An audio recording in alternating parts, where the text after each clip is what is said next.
Fantastic. Well, I stand before you today and I am aware of a pretty solemn responsibility as I do it, which is to say that I'm the last thing between you and canapes. And I know that this matters, and so I'm not going to go on very long, but what I want to do is to just talk to you a little bit about where this book comes from, and also to read you a very short section just to get us started. Before I do that, there's a very few thanks I'd like to give first. The first people I'd like to thank are John and his wife Amelia.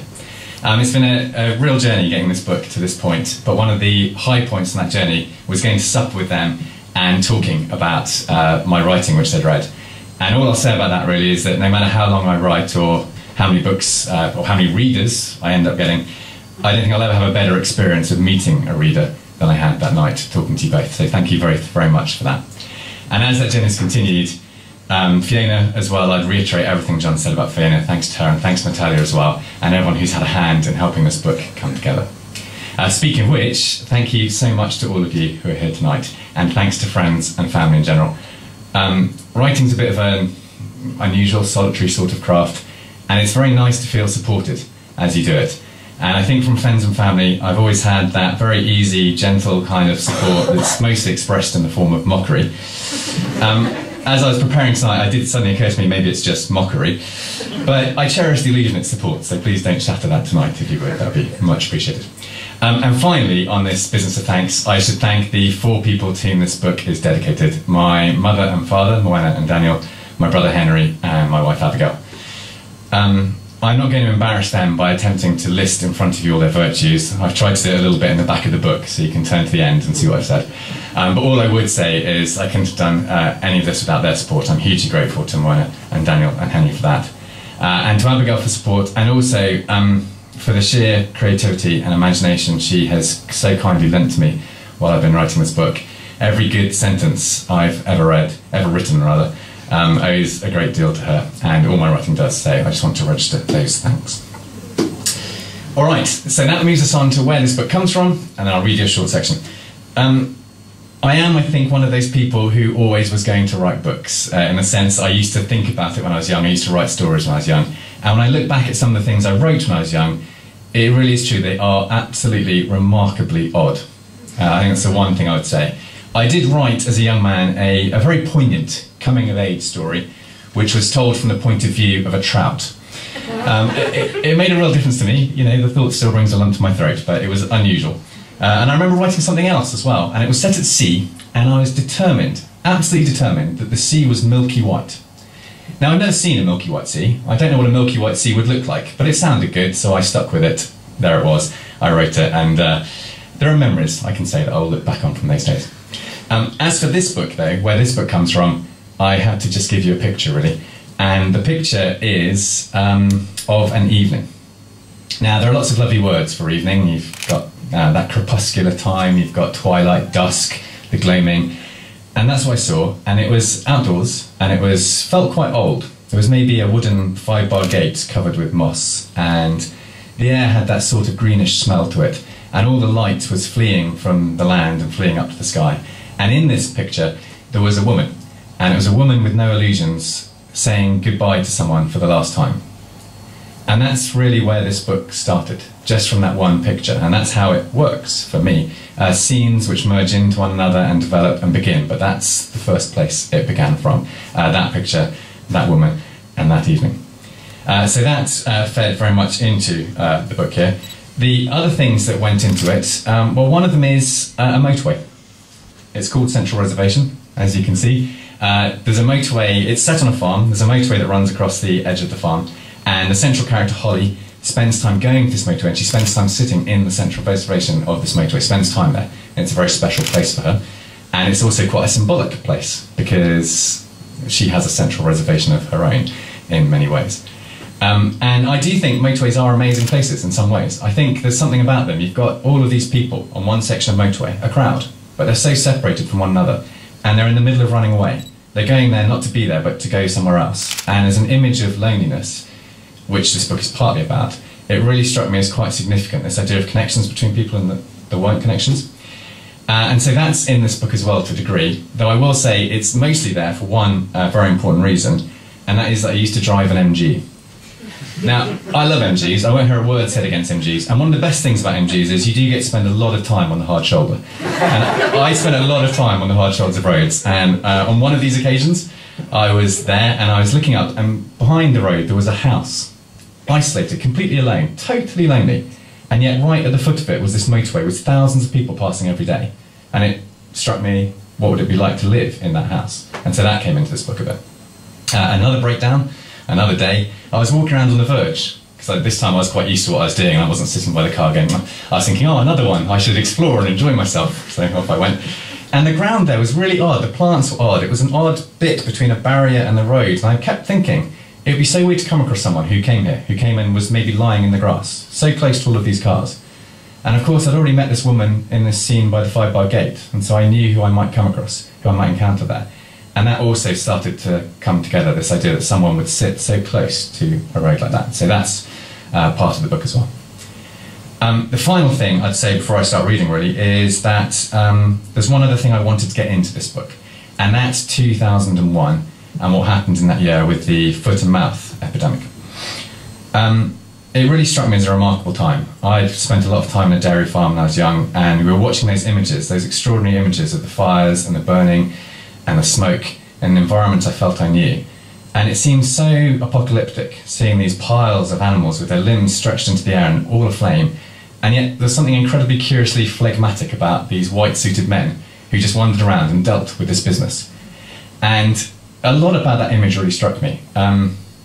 When you're a child in the countryside, there's something about it, it's boundless. Your world doesn't end at your front door or at your front gate or the end of the garden. It goes on and on through past hedges and to places you can't really get to. And it's quite a wide open world where things can quite quickly go much too wrong. And I wanted to write about how that seemed to be happening and the eerie, unsettling quality of living in a world like that, which I hope I've tried to get into this book. So that's part of it. The other thing I've always felt is that there's nothing scarier than those men, those white-suited men. People who have no sense of the numinous or mysterious, not that I'm accusing them of that, but people who seem not to when you look at it, who carry on with this sort of desperate, solid zeal to do what they are doing. And it was as if, I don't know, the abattoir worker was suddenly the king. And it was a really sinister, odd sort of experience, which I also wanted to get into the book. So those men do stalk across the edge of Holly's imagination in this book, the central character. So that was part of it too.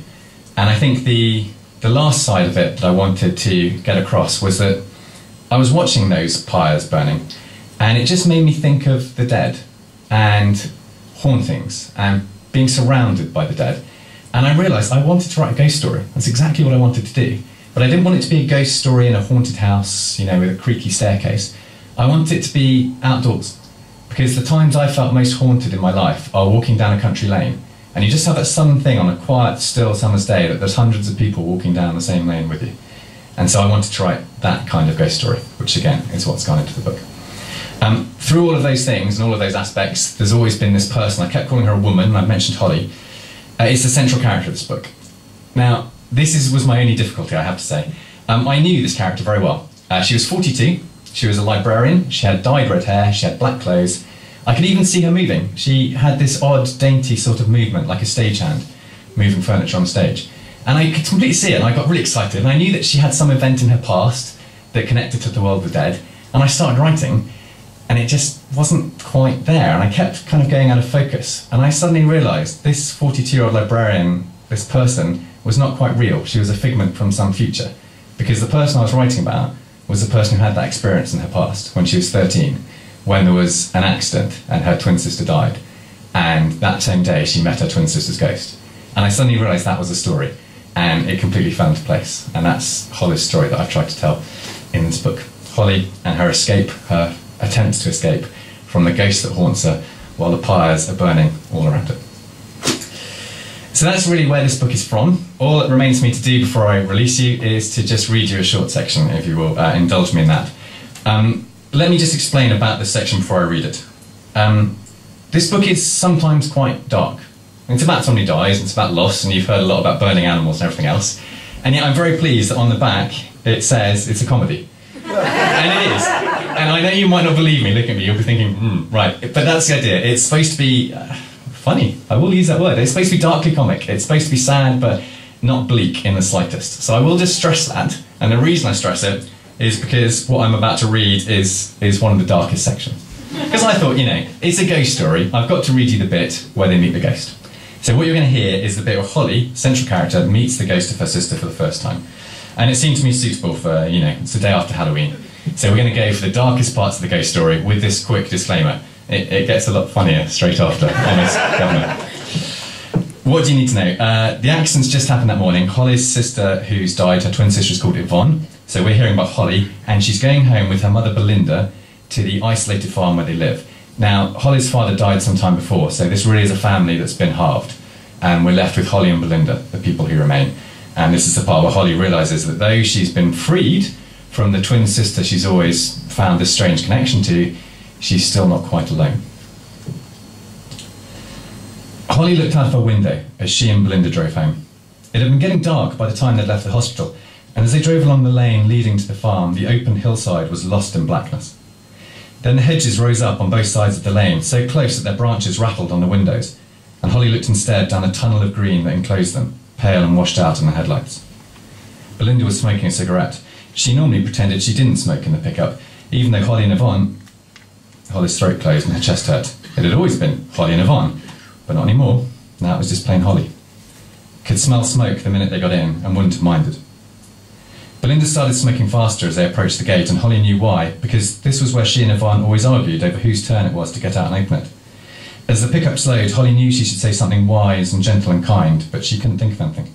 So she just got out quickly and tried to seem invisible as she let Belinda drive through.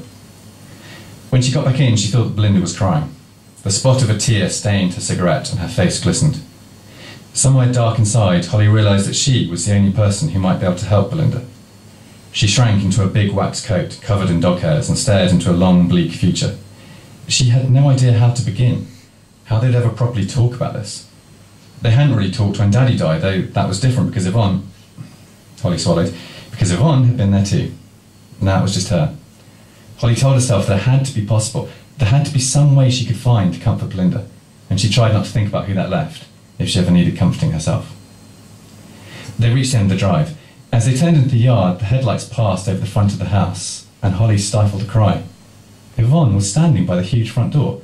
Holly couldn't breathe. The headlights passed on and left the porch in shadow. For a moment, Holly felt better. It had been her imagination, that was it. It was only to be expected. Anyone might... But before she could convince herself, the outside light clicked on, and this time she could see Yvonne clearly. She looked exactly like she had that morning, except all around her was a thick outline of dark purple, like the edge of paper soaked in ink. It was as if she had been cut out and stuck back onto the world. Feeling a deep, sick anxiety, Holly opened the passenger door and stepped out. Belinda was already halfway to the porch. In a few steps she walked up to Yvonne, then past her, or through her, it was impossible to say. Holly followed slowly and stopped outside the porch. Yvonne was only a foot away. Holly meant to say, Yvonne? But for some reason she didn't understand. She said, Mummy? She hadn't used that word in years. Belinda banned it when Daddy died. I have a name, and now that you'll need to grow up, I'd sooner you used it, she said gruffly at his funeral. So Daddy remained forever Daddy, but after that day, Mummy was gone. Mummy? Holly whispered again. Belinda didn't hear, she was already walking through into the kitchen. Yvonne didn't react either. Waves of distortion rippled over her face, and although Holly could have touched her, she seemed far away and remote. Holly felt a powerful rush of distance, like vertigo. She also felt perfect certainty. She knew what Yvonne intended. They had never really been alone.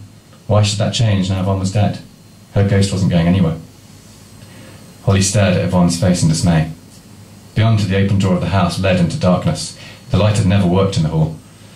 Holly wanted to scream, to faint, to be carried to bed and given soup and have warm, fresh pillows and a duvet and a bedtime story and a kiss on the cheek and a long, soft arm around her, always in the night. For the first time since the ambulance, she felt tears sting her eyes. Then she walked past Yvonne's ghost, knowing without looking that he had turned and was following her into the cold, dark